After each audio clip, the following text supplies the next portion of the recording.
بسم اللہ الرحمن الرحیم۔ السلام علیکم پیارے دوستو، آج کے اس ویڈیو میں ہم آپ کو اللہ کے پیارے نبی حضرت محمد مصطفیٰ صلی اللہ تعالی علیہ وسلم کا بچپن سے لے کر جوانی تک کا پورا واقعہ بتانے والے ہیں، جس کو سن کر آپ سبھی کا دل خوش ہو جائے گا۔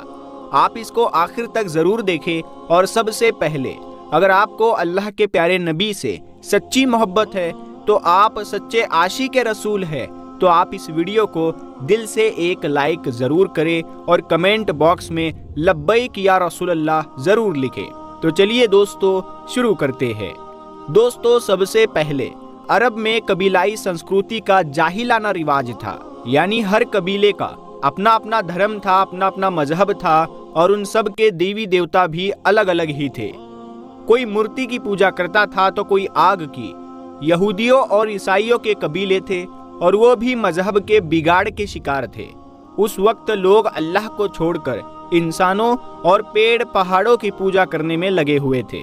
پورے عرب میں ہنسا کا بول بالا تھا، عورتیں اور بچے محفوظ نہیں تھے، لوگوں کی جان اور مال کی سرکشا کی کوئی گارنٹی نہیں تھی۔ اس اندھیرے دور سے دنیا کو باہر نکالنے کے لیے اللہ نے حضرت محمد مصطفیٰ صلی اللہ تعالی علیہ وسلم کو اپنا پیغمبر بنا کر اس دنیا میں بھیجا۔ دوستو، حضور صلی اللہ تعالی علیہ وسلم 12 ربیع الاول 571 عیسوی کو پیر کے دن اور صبح صادق کے وقت مکہ میں پیدا ہوئے۔ آپ کے پیدا ہوتے ہی آپ کے دادا عبد المطلب آپ کو گود میں اٹھا کر کعبہ شریف میں لے گئے، آپ کے لیے دعائیں کی اور آپ کا نام رکھا محمد۔ پوتے کی پیدائش کی خوشی میں آپ کے دادا نے 7ویں دن اپنے قبیلے کے لوگوں کو دعوت دی۔ لوگوں نے آ کر آپ کے دادا سے پوچھا کہ آپ نے ان کا نام محمد کیوں رکھا ہے؟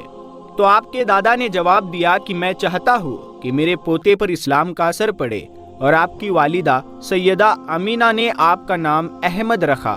دوستو، پیغمبر حضرت محمد مصطفیٰ صلی اللہ تعالی علیہ وسلم جب پیدا ہوئے تو آپ کی ختنہ پہلے سے ہی کی ہوئی تھی۔ آپ کی آنکھوں میں سرما بھی لگا ہوا تھا، اور آپ کا تمام بدن پاکیزہ تھا۔ جب آپ کے دادا عبد المطلب نے اپنے پوتے کو ختنہ شدہ اور ناف کٹا ہوا پایا تو وہ بہت زیادہ خوش ہوئے اور فرمایا کہ میرا پوتا بڑی نرالی اور بڑی شان والا ہوگا۔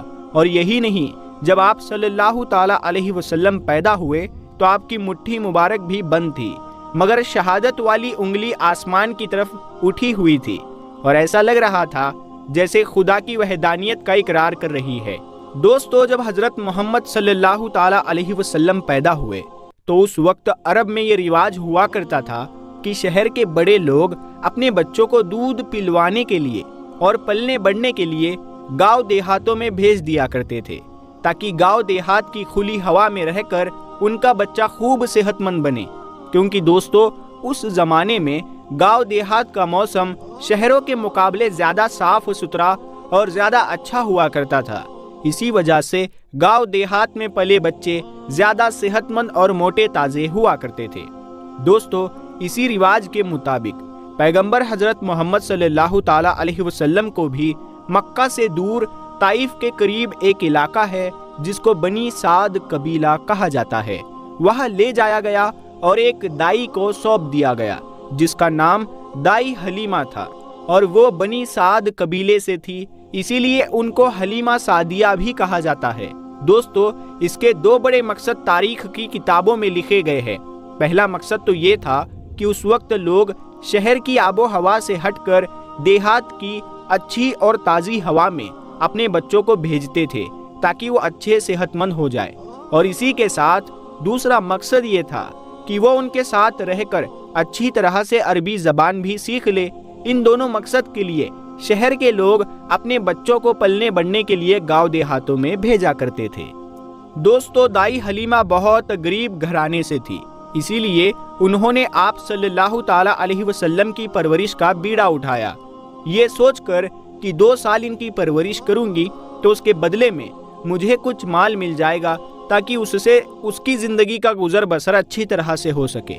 دوستو، جیسے ہی حضرت آمینہ نے اپنے پیارے بیٹے حضرت محمد صلی اللہ تعالی علیہ وسلم کو دائی حلیمہ کے حوالے کیا، اور جو ہی دائی حلیمہ نے آپ صلی اللہ تعالیٰ علیہ وسلم کو اپنی گود میں اٹھایا تو اسی وقت سے دائی حلیمہ کی زندگی میں رحمت اور برکت ہونا شروع ہو گئی۔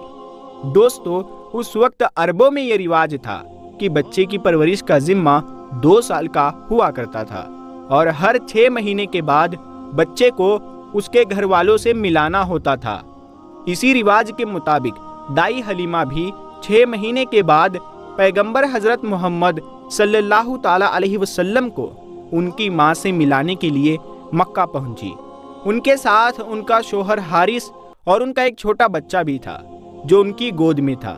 وہ بچہ بھوک سے رو رہا تھا کیونکہ حلیمہ بہت کمزور تھی اور کھانے پینے کی کمی بھی تھی۔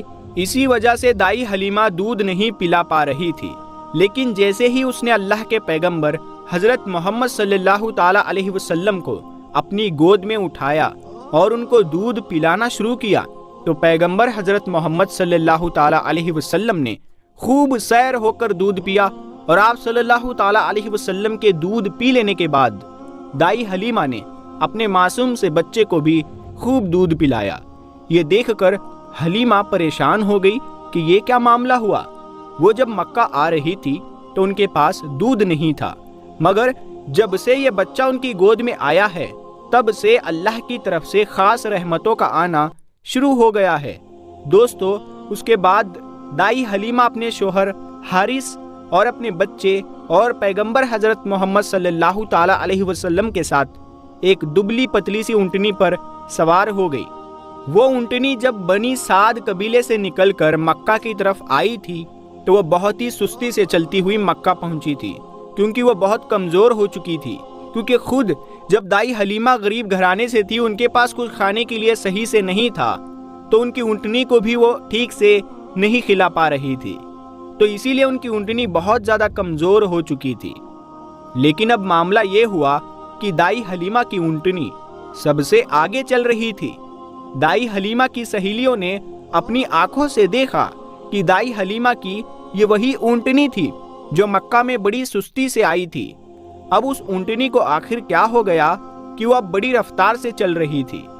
دوستو، یہ نظارہ دیکھ کر دائی حلیمہ کی سہیلیاں کہنے لگی، حلیمہ ہم پر رحم کرو، دھیرے چلو، کیا یہ وہی اونٹنی ہے جس پر تم مکہ آئی تھی؟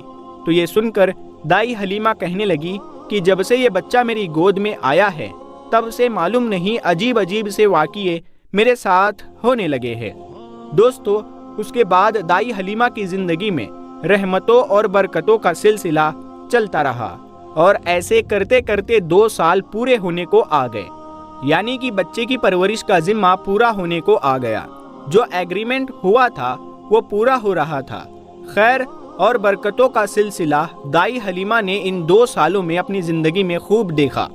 اسی وجہ سے ان کا دل نہیں چاہ رہا تھا کہ وہ اس نورانی بچے کو واپس اپنے گھر والوں کو سونپ دے، مگر دستور کے مطابق 2 سال کے بعد اس کو واپس سونپنا ہی تھا۔ اسی لیے 2 سال کے بعد دائی حلیمہ پیغمبر حضرت محمد صلی اللہ تعالیٰ علیہ وسلم کو اپنے ساتھ لے کر مکہ کی طرف نکل پڑی۔ جب وہ مکہ میں پہنچی تو حضرت آمینہ سے کہنے لگی کہ آپ کا بچہ بڑا ہی برکتوں و رحمتوں والا بچہ ہے۔ جب سے یہ بچہ میری گود میں آیا ہے تب سے میری تو زندگی ہی بدل گئی ہے۔ میری زندگی میں برکتوں و رحمتوں کا دور شروع ہو گیا ہے۔ اسی لیے میری آپ سے گزارش ہے کہ آپ تھوڑے دن اس بچے کو میرے پاس رہنے دے، میں تھوڑے دن اس کی پرورش کرنا چاہتی ہوں۔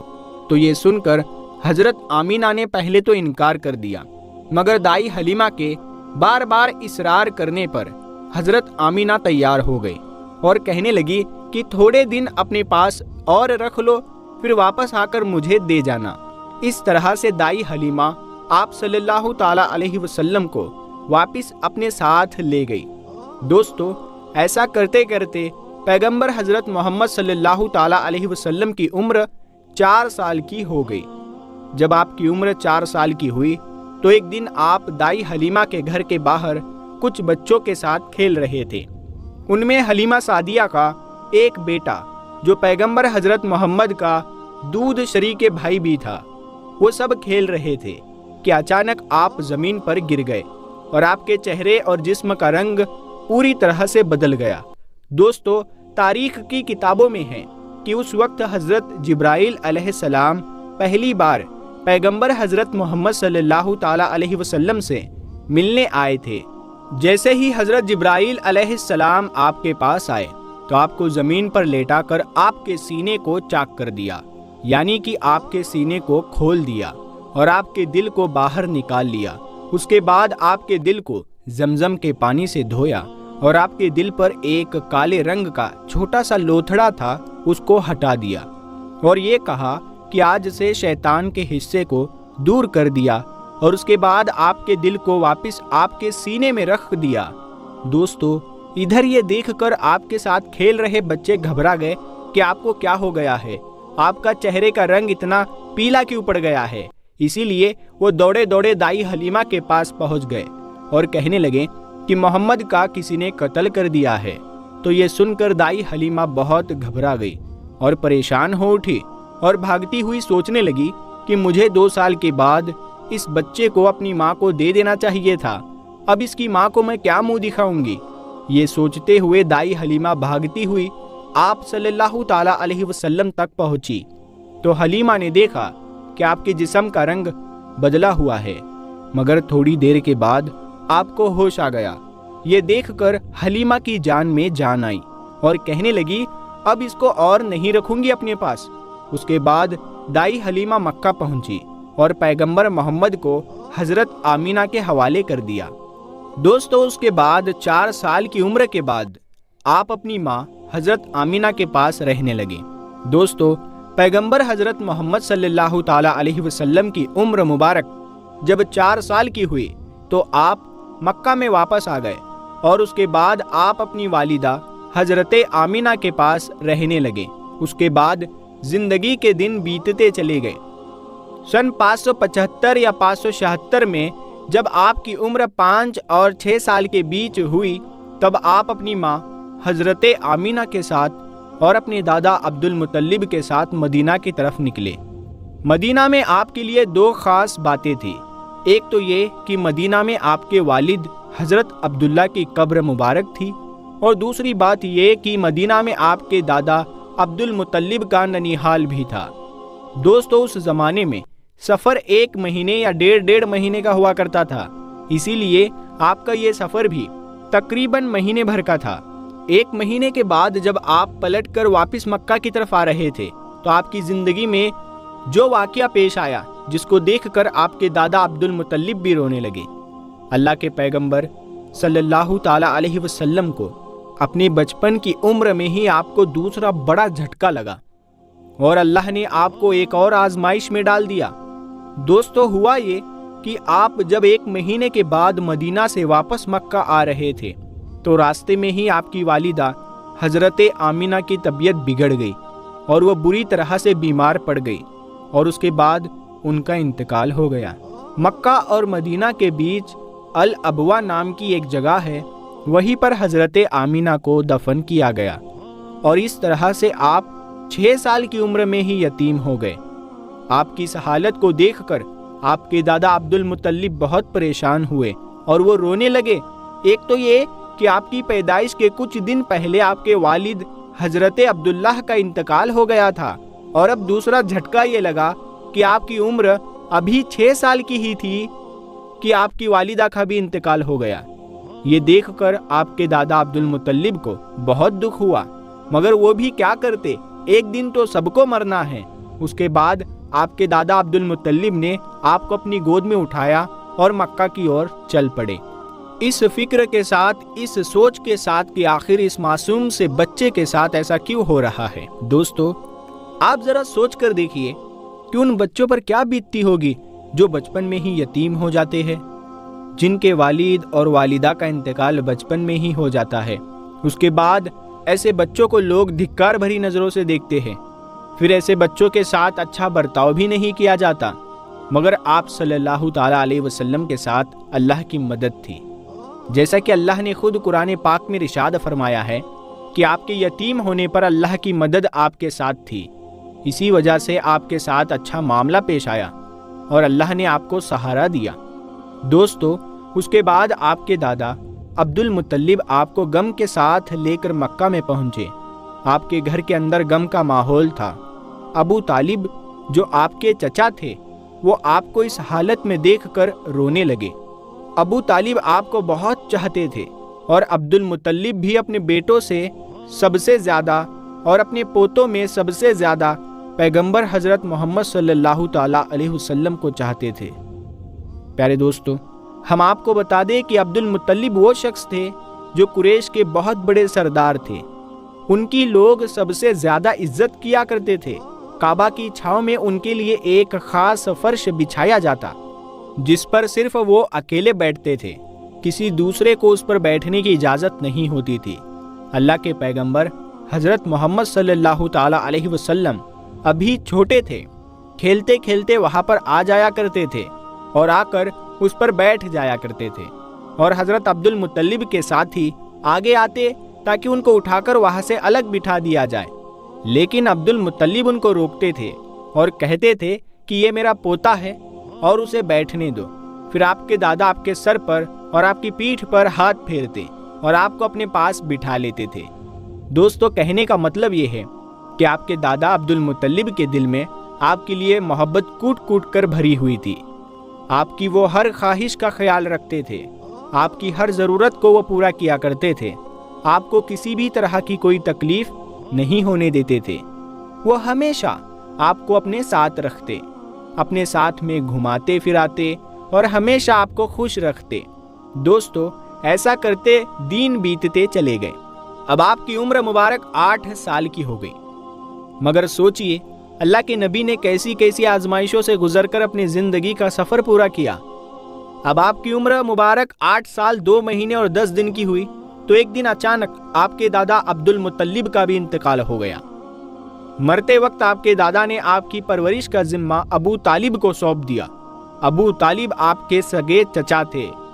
دوستو، ذرا سوچئے اس بچے پر کیا گزرتی ہوگی جس کے بچپن میں نہ تو ماں کا ساتھ ہوتا ہے اور نہ ہی باپ کا ساتھ، ایک دادا کا سہارا ہوتا ہے، وہ بھی چلا جاتا ہے۔ اس کے بعد آپ کی پرورش کا ذمہ آپ کے چچا ابو طالب اٹھاتے ہیں۔ دوستو، اس کے بعد ابو طالب نے آپ کو سہارا دیا، آپ کی ہر طرح سے حفاظت کی، آپ کی دشمنوں سے، تلوار سے، ہر طرح سے آپ کو محفوظ رکھا اور آخری سانس تک آپ کی مدد کرتے رہے۔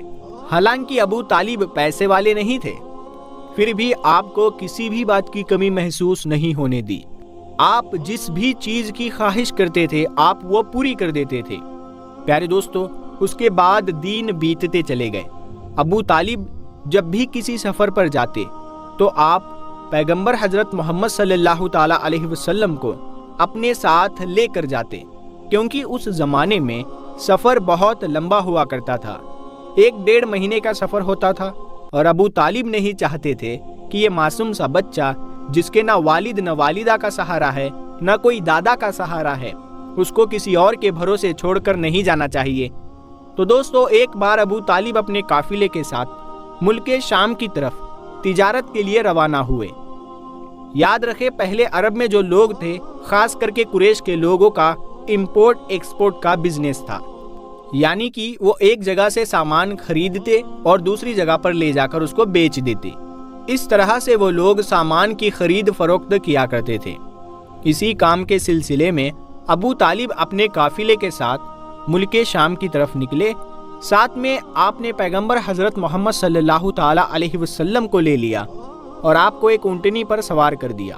ابو طالب کا جب یہ قافلہ ملک شام کے بارڈر پر پہنچا تو ان کو رات وہیں پر ہو چکی تھی، اسی لیے انہوں نے وہیں پر اپنا پڑاؤ ڈال لیا تاکہ وہ وہیں پر رات گزار سکے اور اپنی تھکان کو دور کر سکے۔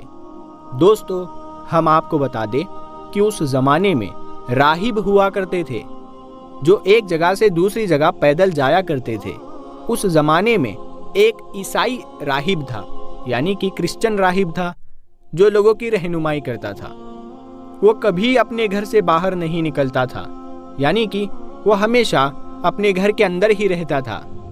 جب اس کو کہیں جانا ہوتا تبھی وہ باہر نکلتا، لیکن جب اس کو معلوم چلا کہ ان کے سامنے کسی نے پڑاؤ ڈالا ہے تو وہ دوڑتا ہوا ان کے پاس آیا اور پیغمبر حضرت محمد صلی اللہ تعالیٰ علیہ وسلم کو لے لیا اور ابو طالب سے کہنے لگا کہ یہ بچہ